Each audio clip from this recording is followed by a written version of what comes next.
എക്സാമൊക്കെ നടക്കാൻ പോവുകയാണ്.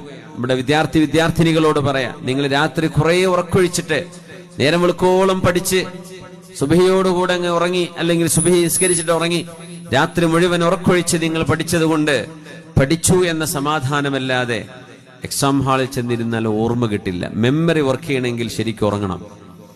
ഏറ്റവും നല്ലത് early to bed early to rise. ഇശാ നിസ്കാരം കഴിഞ്ഞ് ഔറാദുകളും ചെല്ലാനുള്ളതൊക്കെ ചൊല്ലിയിട്ട് റാഹത്തിൽ കിടക്കുക. സുബഹിക്ക് മുമ്പ് എഴുന്നേറ്റുള്ളൂ. സുബഹിക്ക് മുമ്പ് എഴുന്നേറ്റ് 1 മണിക്കൂർ പഠിക്കുന്നത് പാതിരാത്രി 3 മണിക്കൂർ എടുത്ത് പഠിക്കുന്നതിന് പകരം 1 മണിക്കൂർ മതി സുബഹിക്ക് ശേഷം, അല്ലെങ്കിൽ സുബഹിന്റെ തൊട്ട് മുമ്പ്. നല്ല ഉണർവും ഉന്മേഷവും കിട്ടുന്ന സമയമാണ്. രാത്രി ഉറക്കൊഴിക്കരുത്. പഠിക്കുന്ന മക്കൾ ശ്രദ്ധിക്കുക. എക്സാം അല്ലേ എന്ന് വിചാരിച്ച് ഉറക്കൊഴിച്ചിട്ട് കാര്യമില്ല. ആരെയോ ബോധിപ്പിക്കാൻ വേണ്ടി ഉറക്കൊഴിച്ചിട്ട് എന്താ കാര്യം? ഓർമ്മ നിൽക്കണ്ടേ? ഓർമ്മ നിൽക്കണമെങ്കിൽ, മെമ്മറി വർക്ക് ചെയ്യണമെങ്കിൽ ശരിക്കും ഉറങ്ങണം. അതുകൊണ്ട് രാവിലെ അതിനേരത്തെ എഴുന്നേൽക്കുക.